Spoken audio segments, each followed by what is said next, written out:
So, Prince George gets handed this ceremonial title. And I mean, on the surface, it looks like one of those lovely little royal moments, right? The palace puts out the polished statement, the photos are perfect, everyone nods along because of course the future king gets the honor. But behind that entire performance, Queen Camilla reportedly just completely fell apart. And here's the part that makes it genuinely interesting rather than just sad. She wasn't upset because she dislikes Prince George. She wasn't bitter because she thought a child didn't deserve recognition.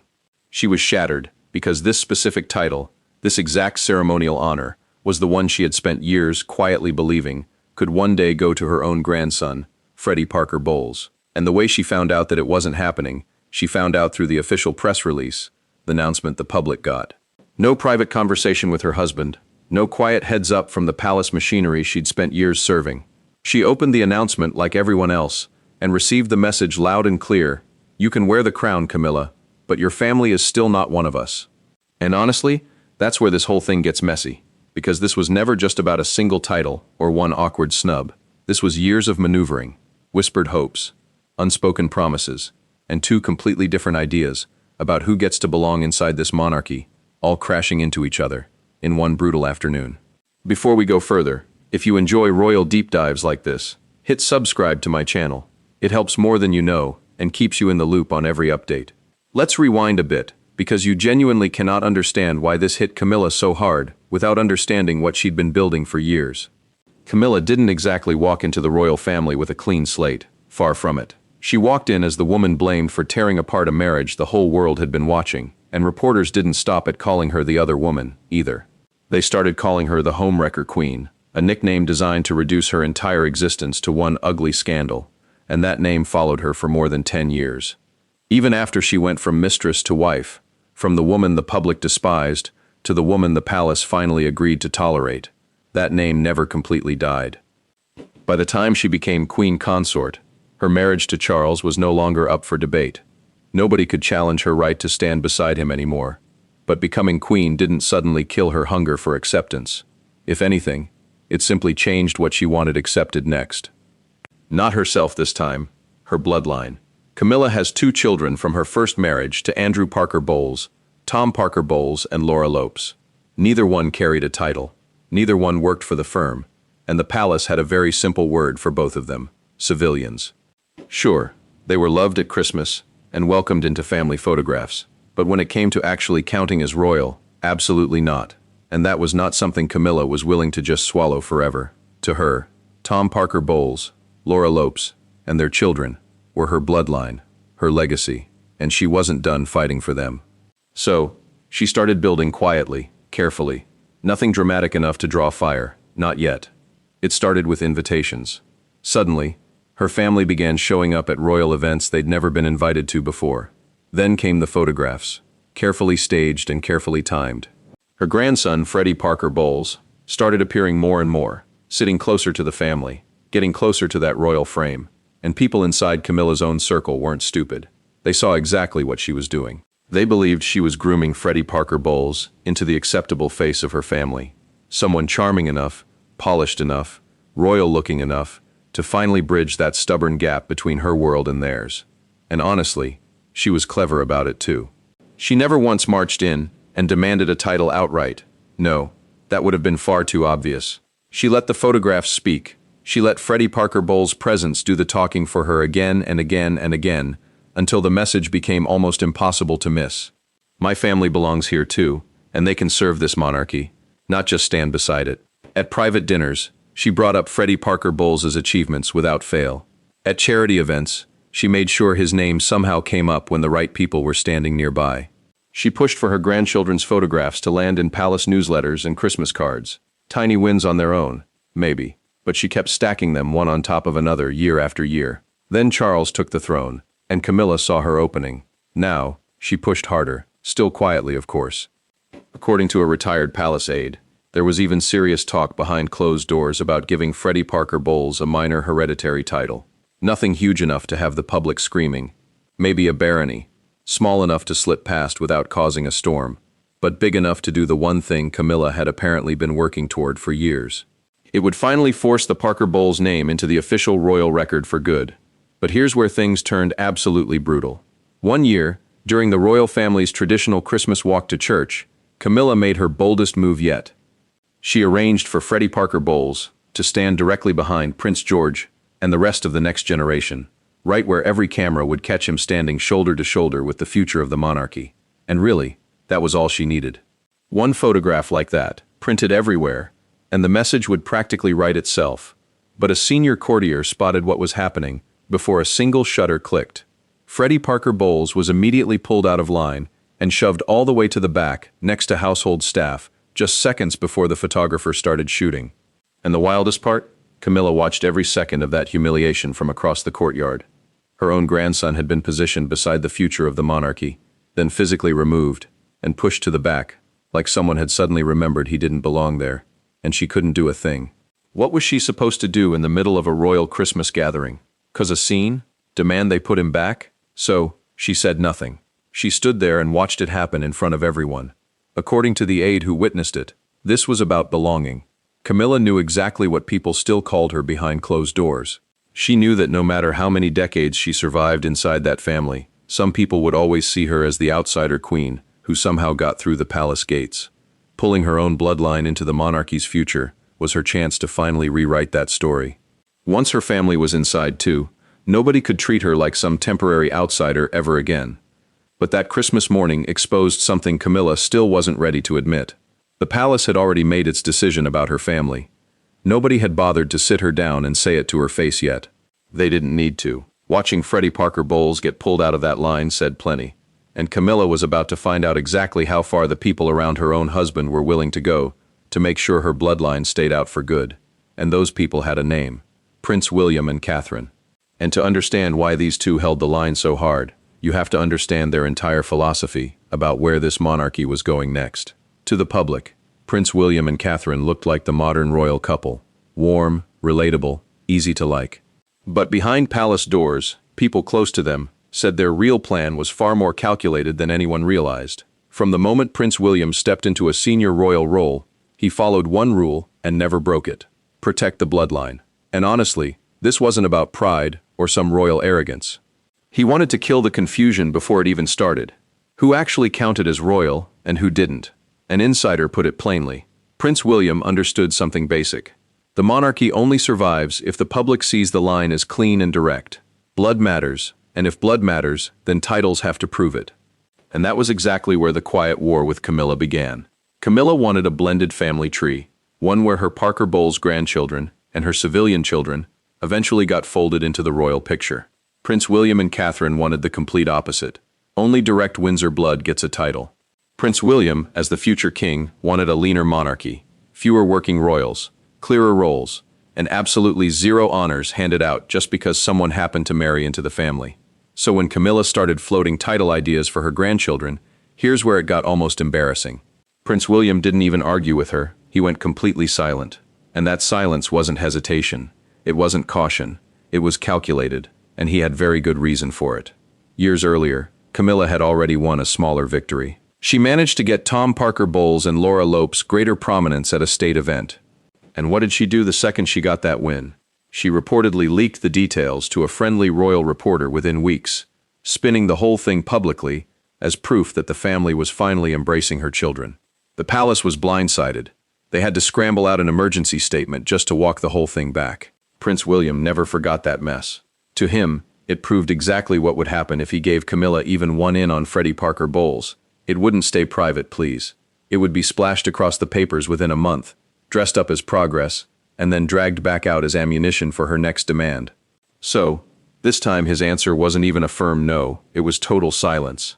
Because even responding to her would have handed her something to grab onto. And Catherine wasn't just sitting somewhere quietly feeling uncomfortable about all of this either. No, she got involved directly. When the palace was choosing photos for the annual Christmas card, Catherine personally stepped in and asked for Freddie Parker Bowles to be cropped out of the final picture. Not because of who he was as a person, but because his face sitting next to Prince George, Charlotte, and Louis would have quietly suggested a status he simply did not have. She reportedly told an aide she wasn't about to let one single photograph undo years of careful work deciding exactly who counted as a real working royal. Then came the moment Camilla truly understood just how far she'd fallen. Right after Charles's coronation, She requested a private one-on-one meeting with Prince William. Think about that. This was something she never even had to ask for with Charles, because Charles always came looking for her first. But Prince William's office scheduled her meeting 3 weeks out, and then as if that wasn't humiliating enough, they quietly folded it into a group briefing packed with other senior staff instead. She never got her private audience, not once. And that was the exact moment it hit her.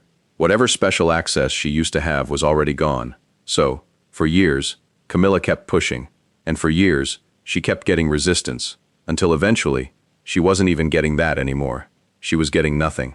A former aide said Prince William never needed to argue his case out loud. He simply let the stillness answer for him. Catherine had her own reason to stay firm too. And again, it wasn't personal dislike, it was optics. In a world where every single royal move gets ripped apart online, handing formal honors to step-grandchildren would have screamed favoritism.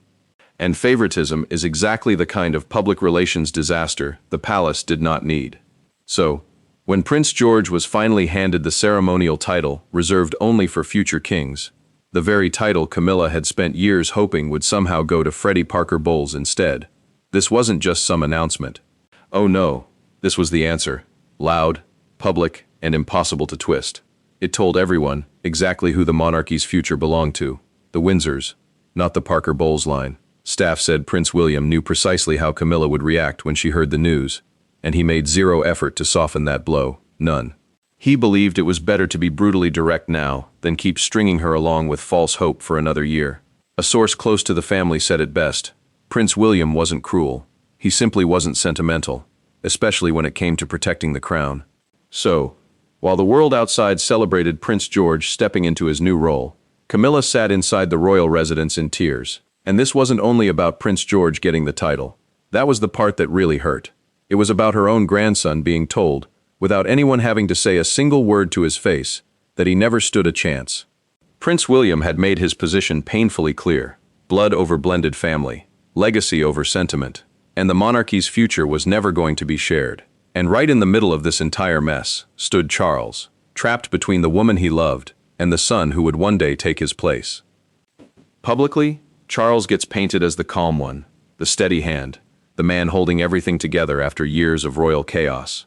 But privately, he was about to make a choice that exposed something far darker, a choice that proved Charles might wear the crown right now, but Prince William controls the future. And apparently, that future has absolutely no room in it for the Parker Bowles family. Here's the thing though.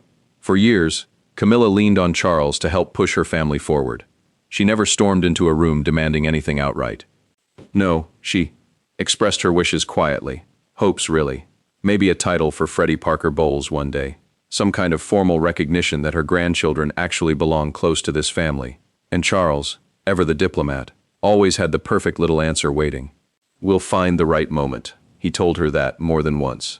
Well, then the actual moment arrived, the real decision on whether that ceremonial title would finally go to Freddie Parker Bowles. And suddenly, Charles was standing at a brutal crossroads. Give Freddie Parker Bowles the title and risk an all-out war with Prince William, or hand it to his own heir and completely shatter his wife. In the end, Charles chose the crown, because honestly, when it really comes down to it, he always does. Sources say he hesitated first, though. He didn't just roll over immediately. Charles reportedly proposed a real compromise, and this wasn't some vague little gesture designed to make Camilla shut up either. He suggested reviving an old dormant honorific, one last used, generations ago, for a distant relative who was never even in line for the throne. No land attached to it, no income, no claim to succession, nothing. Freddie Parker Bowles would simply get to carry a royal-sounding style at official events without touching the actual peerage system at all. Charles practically built the thing so Prince William could say yes without surrendering a single thing that actually mattered. Prince William said no, anyway. He saw it as something that could quietly poison the image of the royal bloodline for generations if he allowed it through even once. And Charles, a man who had spent his entire reign fighting to keep this modern monarchy stable, finally caved. Here's the moment it actually happened. Charles called in his private secretary and told him to draft the announcement naming Prince George as the one receiving the ceremonial title, the same title Camilla had spent years hoping would go to Freddie Parker Bowles. Then, completely unprompted, he added one more instruction. Make sure Freddie Parker Bowles' name, or any mention of an alternative title, never appears anywhere in the briefing materials. Camilla wasn't told any of this was happening. She didn't even know a draft existed. A palace insider later confirmed, Charles simply didn't want to fight his son. He understood that defying Prince William would mean declaring war inside his own household. Father against son, king against future king. And when the choice finally landed in front of him, Charles wasn't willing to go there. Now, the event itself was supposed to be small. To the public, it looked like a charming little glimpse into Prince George's future. To the palace, it was a clean media win during a rough stretch. But to Camilla, it was devastating. And here's the part that made the whole thing almost unforgivably humiliating. After decades of loyal service to this family, decades of keeping her mouth shut and playing by their rules, she got zero warning. She found out through the official press release. Yes, the exact same way everybody else did. An insider said, Camilla saw Prince George's name sitting there in that announcement, and simply froze on the spot. To everyone watching from outside, it looked perfectly normal. Of course, Prince George got it. He is the future king. But to Camilla, that one announcement confirmed everything she'd quietly feared for months. Her family would always come second, always. That night, behind closed doors at Clarence's house, the carefully composed Camilla everyone had watched for decades finally disappeared. She broke down completely. An eyewitness said she held the printed announcement in her hands and said, "They have erased us. After everything, they have erased us."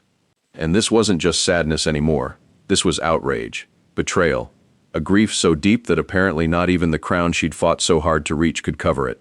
One courtier described the mood inside the palace that evening as tense, almost surreal. You could feel it everywhere. You could hear it in the silence.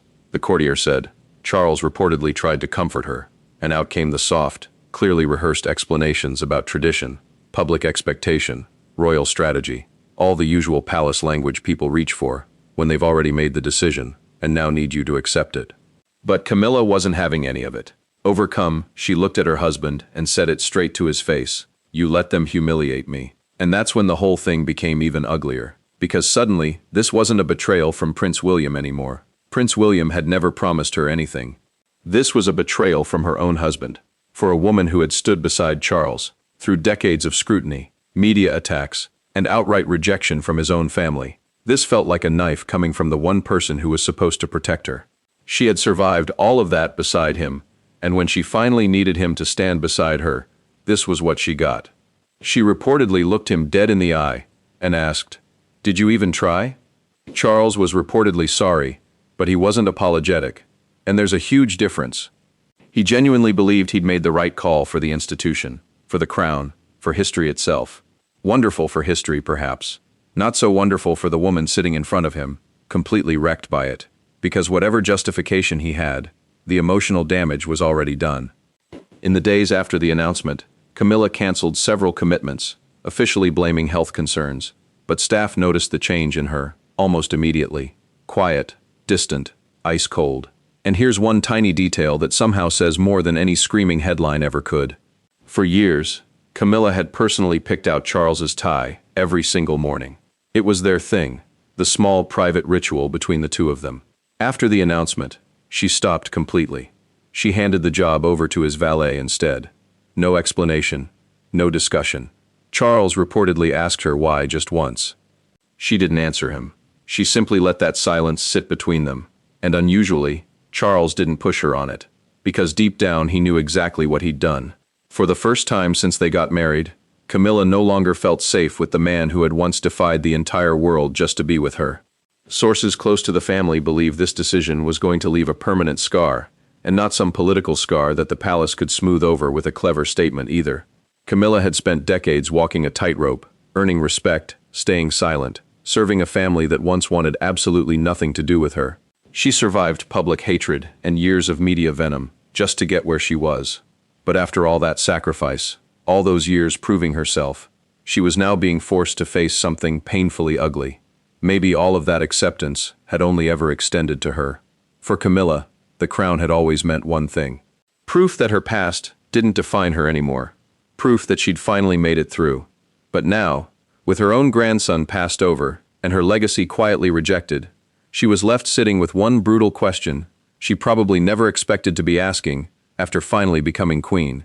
Did she ever really belong there at all? When the dust finally started settling from all that emotional wreckage, royal insiders began focusing on what this title snub actually meant. Not just for Camilla, but for the entire future of the monarchy. 'Cause here's the thing. While everyone outside was fixated on Camilla's tears and Prince George's shiny new title, something much bigger was quietly taking shape beyond those palace gates. A generational divide, and a very deep one. On one side stood the future, a sharper, leaner House of Windsor. Prince William, Catherine, and their children were being carefully molded into one tight modern royal core, built entirely around tradition, clarity, and public appeal. And on the other side, the Parker Bowles family, what insiders now quietly call the blended branch, loyal, present, always around, but completely unofficial. Welcome in the photographs, locked out of the protocol. Camilla's side of the family tree wasn't exactly pruned. That would almost require acknowledging it first. It was simply ignored, and that kind of ignoring can plant the seeds for something far uglier down the line. One royal historian said it best: you're watching two royal visions rip apart in real time. Camilla wanted a legacy that pulled her whole family in. Prince William is building one that strips everything away except pure bloodline. And here's the problem. Both of them are completely convinced they're right. And the implications here are serious. This isn't just juicy family drama that disappears after a few bad headlines. This is a monarchy that one day split. Not because of some explosive scandal, not because somebody steps down, but because of a slow, quiet fracture running straight through the family's identity itself. Freddie Parker Bowles and his relatives aren't little kids anymore either. They're growing up inside royal walls without a single royal title to their names. Think about how strange that actually is. They walk the same palace corridors as everyone else, but go looking for their names in any official royal registry, and you'll come up empty. They celebrate every holiday alongside Prince George, Charlotte, and Louis. They eat together, they pose together, they grow up around the same palaces. But underneath all that family warmth sits one painfully clear message. This world was never actually built for them. At one family Christmas at Sandringham, the place cards apparently told the whole ugly story before anybody even opened their mouth. Freddie Parker Bowles' name was nowhere near the main table. He had been seated off in a separate anteroom with staff children and distant cousins. Close enough to see the dining room, but not actually inside it. And that year, Freddie Parker Bowles was finally old enough to understand exactly what that seating arrangement meant. He turned to his mother, Laura Lopes, and asked her straight up why he wasn't sitting with Prince George. And really, what was she supposed to tell him? She didn't have an answer. So, what does all this actually mean for the next generation? Basically, it means a monarchy increasingly built on hierarchy, and not just hierarchy of power either. Something much more personal. A hierarchy of who actually belongs. Prince George, meanwhile, is already stepping into duties that hint very clearly at his future. Honors, military patronages, quiet introductions into diplomatic circles most people never even hear about. He's not simply being raised as somebody's grandson anymore. Every little step is preparing him for one thing: future king. And Camilla's grandchildren. They're stuck right there on the edge of public awareness. No honors, no mentions. Not even a whisper of ceremonial involvement anywhere. They belong completely to the Queen's world when it comes to Christmas dinners, family gatherings, and photographs. But when it comes to the monarchy's actual future, suddenly they're nowhere to be. Now, some people argue that this separation is absolutely necessary. The monarchy has to slim down, cut the excess, make the line clearer, keep the institution manageable, if it wants to survive in today's world. Fair enough, but others warn that quietly pushing step relatives to the edges like this could breed exactly the kind of slow-burning resentment that gets uglier with time. One source put it bluntly: what happens when Freddie Parker Bowles keeps watching Prince George collect one honor after another, knowing that at one point his own name was actually being considered for something similar? A former royal press officer added something even sharper: they're not children forever, and feelings don't magically disappear just because the palace decides nobody is allowed to talk about them. For now, though, Prince William's approach is clearly working. The public adores his children, and let's face it, that image of one pure, steady royal bloodline is an incredibly powerful thing to sell. But palace insiders warn that all this beautiful clarity comes with an emotional bill, and eventually somebody has to pay it, especially the people who keep getting left behind. Camilla feels that pain right now, immediately. For her grandchildren, it might take years before they fully understand what was decided for them. But either way, the line has already been drawn, And this one goes far beyond titles and ceremonies. It runs straight into hearts and straight across generations. The monarchy's future is going to be entirely Windsor-centered. Full stop. That argument is basically over. The real question left standing is what that kind of purity actually costs. And the answer could be painfully simple: a family divided permanently. Because for Camilla, the crown was honestly never just about personal glory. It was redemption. After years of being mocked in public, whispered about behind closed doors, and blamed for one of the most notorious love triangles in royal history, the crown was proof that she'd finally survived all of it. She fought hard for a place at the very heart of this monarchy, and eventually, she got it. But she apparently never imagined that the same institution she'd spent years clawing her way into would one day turn around and quietly shut the door on her own family. Camilla had genuinely hoped her grandchildren would benefit from everything she'd sacrificed.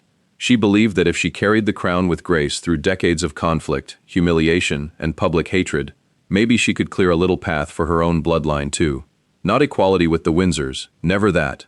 She wasn't asking for Freddie Parker Bowles to suddenly stand beside the heir to the throne as an equal. She wanted something much smaller, some symbolic respect, some recognition that her family belonged somewhere inside this new modern royal court. Instead, she got silence, and then she got flat rejection. The ceremonial title handed to Prince George wasn't just some harmless formality anymore. It became a declaration, one that locked in the monarchy's unshakable commitment to bloodline over connection. And with that one decision, years of quiet hope Camilla had been nursing behind those palace walls were crushed. Her own position is secure now, sure. Nobody is taking her crown away, but that security comes with one deeply humiliating catch. She's completely isolated. She'll keep standing beside Charles at every ceremonial event. She'll smile for the cameras. She'll wave from the balcony. She'll look every inch the queen. But underneath all of it, she'll know that as far as this institution is concerned, her legacy ends with her. The Parker Bowles name will never be written into royal history. Her grandson will never bow in ceremony. He'll never be announced with any grandeur. He'll never carry the weight of a title, not even one she would have gladly split with the Windsors themselves. And that pain she carries completely alone, because in this new royal era, Camilla might wear the crown, but Prince William and Catherine shaped the throne. And their monarchy has made one thing painfully clear. There is zero room for blended families, sentimental exceptions, or special little favors, because the queen happens to want one. Camilla pictured a legacy. Instead, she was left holding one brutal truth. She may be queen, but her family was never royal.